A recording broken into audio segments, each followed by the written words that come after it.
श्रीमन नारायण। श्रीमन नारायण। मेरा एक सवाल था कि जी। सीता जी के पास जो चूड़ामणि थी, उसके रहते रावण का वध नहीं हो सकता था, तो इसकी कथा क्या है? चूड़ामणि की कथा। जी। चूड़ामणि है क्या? जैसा नाम ही है चूड़ामणि। जी। औरतों को श्रृंगार के लिए एक चूड़ामणि जैसे नहीं होते हैं, लोग पहनते हैं चूड़ा, जी। तो वो मणि नाम था। चूड़ामणि मतलब रत्नों से बना हुआ था चूड़ामणि। ठीक है। ये जी। माता सीता के पास था। ठीक है। जी। जब लंका में रावण ने अपहरण किया था और हनुमान जी श्री बजरंगबली जब वहां लंका में गए, तो याद के रूप में कि जिससे ये कंफर्म हो जाए कि हनुमान जी सीता से मिल लिए हैं, हनुमान जी ने कहा कि माता कोई निशानी के रूप में आप हमको कुछ दीजिए। प्रभु ने तो एक अंगूठी दिया है, तो जी। अंगूठी के रूप में उन्होंने क्लियर कर दिया कि मैं ही राम दूत हूँ, राम जी के द्वारा भेजा गया हूँ, लेकिन आप भी हमको कुछ बदले में दीजिए जिससे कि हम प्रभु को बता सकें कि मैं माता सीता से लंका में जाकर के मिल के आ रहा हूँ। तब जी। माता सीता ने जो चूड़ामणि पहना है उसको उतार करके हनुमान जी को देते हैं, और उसी को लेकर के जब राम जी के पास आते हैं, हनुमान जी तो कंफर्म हो जाता है कि इनकी भेंट माता जनक नंदनी से हो गया है। जी। अभी चूड़ामणि है क्या चीज, मिली कैसे इनको सीता माँ को? इसके पीछे एक कथा है कि जब सीता माँ की शादी प्रभु श्री राम से हो जाती है, मिथिला से ये अयोध्या चली जाती हैं। ठीक है। जी। तो मोह दिखाई के रूप में इनको यह गिफ्ट मिला। होता है ना कि जब नई नवेली शादी होकर के बहू आती हैं घर पे, आज भी ये प्रथा है, तो उसमें होता क्या है कि मोह दिखाई के रूप में जो बड़े लोग हैं या जो भी देना चाहे कुछ न कुछ गिफ्ट के रूप में प्रदान करता है। जी। ठीक है। तो यह चूड़ामणि प्रदान किया सुमित्रा माँ ने। ठीक है। जी। सुमित्रा माँ कौन है, नहीं मालूम? जी, बताइए। सुमित्रा माँ लक्ष्मण जी की माता। दशरथ की 3 पत्नियों में से कौशल्या, सुमित्रा और कैकेयी ही है ना। तो जी। सुमित्रा माँ ने चूड़ामणि दिया, और कैकेयी माता ने सोने का इनका भवन था जो निज भवन, कनक भवन जिसका नाम था, उसको उपहार के रूप में माता सीता को दिया।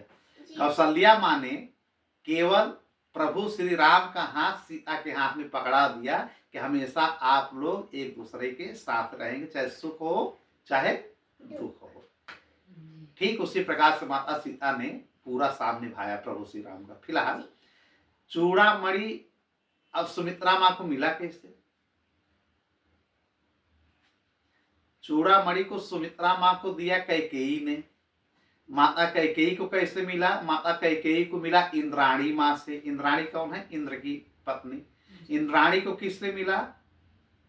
इंद्र भगवान से। इंद्र जी को किससे मिला? नारायण भगवान से। नारायण भगवान को किससे मिला? रत्ना महारानी से। रत्ना महारानी कौन है? रत्ना जी कौन है? ये हैं वैष्णो देवी, जो इस समय त्रिकुट पर्वत पे बैठी हुई है। जी। अब इनको वैष्णवी देवी को कैसे मिला?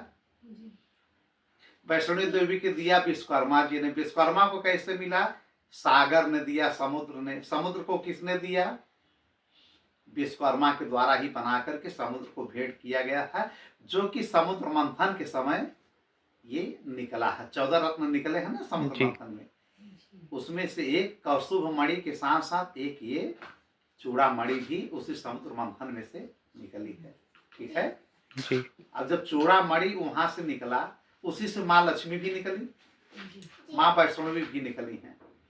तो वैष्णवी माँ को रत्ना कहा जाता है। ये भी समुद्र की लड़की है भाई, समुद्र से निकल रही है। जी। लेकिन उसके पहले माँ लक्ष्मी भगवान विष्णु को चयन कर लेती हैं, उनसे शादी कर लेती हैं। ठीक है। और रत्ना के मन में भी एक ख्वाब रहता है कि हम पति के रूप में प्रभु नारायण को पाएं, लेकिन बोल नहीं पाती हैं संकोच में कि माला वो पहना दी, शादी हो गया, स्वयंवर उनके साथ हो गया। मन में अपनी ये अभिलाषा ये रख करके शांत रहे, लेकिन नारायण भगवान समझ गए। उन्होंने कहा, रत्ना वैष्णवी, ये सतयुग का समय है। ठीक है। जी। ये कब हुआ था समुद्र मंथन? सतयुग में हुआ सत्युग। था। कि ये सतयुग का समय है, लक्ष्मी हमारी पत्नी है, ये हमेशा से हैं, श्राप वश समुद्र मंथन से पुनः निकल रही हैं, लेकिन आपकी अभिलाषा है तो आप हमारी पत्नी बनेंगी, लेकिन कब? कलयुग में। जो कलयुग लगा है, कलयुग में वही वैष्णवी देवी, जहां हम लोग वैष्णव धाम जाते हैं दर्शन करने, अभी तक इंतजार में है नारायण के कि हमारे पति बनेंगे। जब एक कल अवतार में आएंगे अपने कलयुग में, तब इनसे इनका ब्याह होगा। जी। तो ये चूड़ामणि जब समुद्र मंथन से निकला तो समुद्र ने विश्वकर्मा को दे दिया था, और विश्वकर्मा ने अपने इन पुत्री को दे दिया, पुत्री ही लगेगी रत्ना, ठीक है, इनको उपहार के रूप में दे दिया। और जब माँ लक्ष्मी की शादी हो गई प्रभु नारायण से, तो चूड़ामणि पहनना पसंद नहीं की, इन्होंने कहा अब मैं चूड़ामणि पहन के किसको दिखाऊंगी, ये श्रृंगार का सामान है। जी। चूड़ामणि जो बंडल जैसा होता है, बांधा जाता है, ठीक है, चूड़ा करना जैसे गुट्ठा बना करके उसी गुट्ठे में उसको पहना जाता है। तो उन्होंने इस चूड़ामणि को भगवान नारायण को दे दिया, रत्ना ने, वैष्णवी ने, कि आप उपहार के रूप में रखिए, जब हमारी आपकी शादी होगी तब आप हमको इसको लौटा दीजिएगा। तो नारायण भगवान ने लक्ष्मी माँ को दे दिया, दे नहीं दिया, देने की कोशिश किया लक्ष्मी माँ को, लेकिन इंद्र भगवान ललचाए नजरों से देख रहे थे, तो इन्होंने माँ लक्ष्मी को न दे करके इंद्र को ही दे दिया कि ले लो भैया तुम्हें। इंद्र बहुत कुछ लिए, ऐरावत हाथी भी ले लिए, उच्चश्रवा घोड़ा भी ले लिए, ठीक है, अप्सराओं को भी ले लिया, कल्प वृक्ष को भी ले लिया। इंद्र इनके बड़े करीबी हैं भगवान नारायण के, ना भाई, स्वर्ग चला रहे हैं, स्वर्ग अधिपति हैं जी। इन्होंने चूड़ामणि को भी नारायण ने उन्हीं को दे दिया। इंद्र ने अपने पत्नी सची को दे दिया, सची मतलब उनका इंद्राणी भी उन्हीं को कहते हैं, उन्होंने सची माँ को दे दिया, इंद्राणी को दे दिया। अब ये घटना, अब ये समझे कि कैकेयी के पास कैसे पहुंचा। एक संबरासुर नाम का एक बहुत विशाल राक्षस था, जो पूरे त्रिलोक में एकदम भौकाल मचा दिया है, सबको तांडव करा, यहाँ तक कि स्वर्ग पे उसने धावा बोल करके स्वर्ग पे कब्जा कर लिया, स्वर्ग उसके अधीन हो गया संबरासुर के, सारे देवता भाग गए। उस समय अयोध्या के राजा दशरथ थे। तो पहले क्या था कि यहाँ के जो राजा थे, राजा ऋषि मुनि थे, स्वर्ग तक उनका आना जाना रहता था, ठीक है। ये कब तक था? त्रेतायुग तक। द्वापर से थोड़ा कम हुआ, कलयुग में तो बिल्कुल नहीं रह गया। कलयुग में मृत लोक के आदमी मृत लोक में ही रहेंगे, मरने के बाद ही जाएंगे, लेकिन द्वापर तक लोगों का आना जाना था, जो उस लेवल के थे। सामान्य लोगों के लिए ये नियम लागू नहीं है। तो दशरथ जी को, राजा दशरथ जी को इंद्र ने आह्वान किया कि इस अमरासुर से आप लड़िए, इसको पछाड़िए। तो कैकेयी माँ के साथ समस्त सेनाओं के साथ और भी लोग मिल करके सम्रासुर से लड़ते हैं, और राजा दशरथ उसको मार डालते हैं, सम्रासुर को। इतना बड़ा राक्षस मारा गया, तो इनको और कैकेयी माँ को स्वर्ग में बुलाया गया इंद्र जी के द्वारा, इनका बड़ा सत्कार किया गया, ठीक है। तो दशरथ राजा को कुछ पंख के रूप में हंसों का पंख वगैरह दिया गया, कुछ और भी उपहार दिया गया, और इंद्राणी ने खुश होकर के इसी चूड़ामणि को उठा करके कैकेयी को दे दिया। इस चूड़ामणि के पहनने रहने से क्या होता है कि उनका सुहाग बिल्कुल उसके ऊपर कोई आंच नहीं आएगी, ठीक है। और जब तक ये पहन करके रहेंगे उस राज में, किसी प्रकार का कोई बाहरी आक्रमण करेगा तो विजयी नहीं होगा। अब ये प्रश्न उठता है कि स्वर्ग में कैसे विजयी हो गया, स्वर्ग में कैसे विजयी हो गया, ठीक है।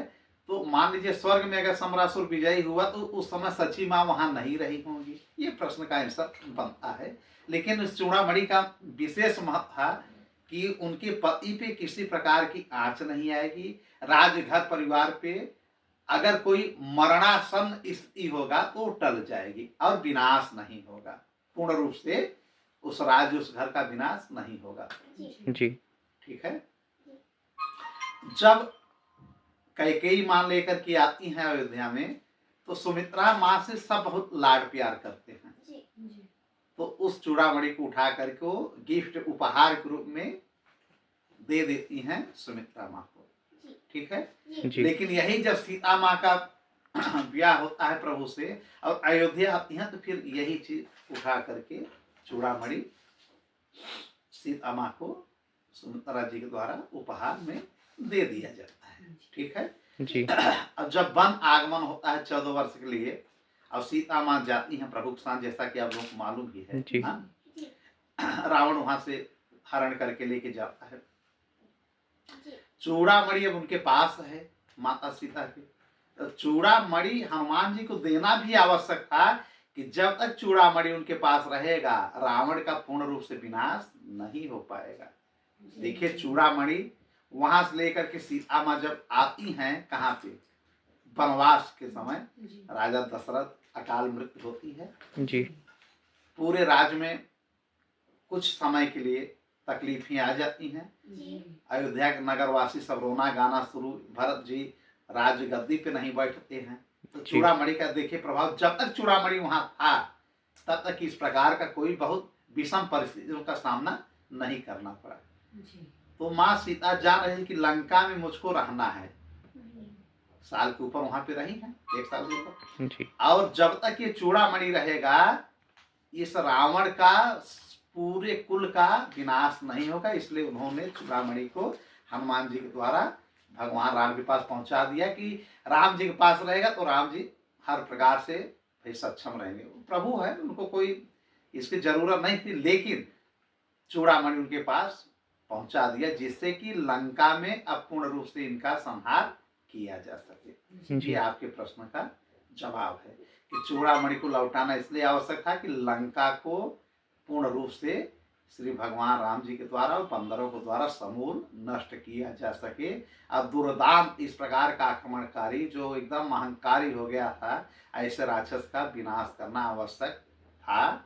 इस प्रकार से चूड़ामणि को उन्होंने हनुमान जी के द्वारा पुनः वापस कर दिया प्रभु श्री राम के पास। ठीक, चूड़ामणि की ये कथा है। श्रीमन नारायण।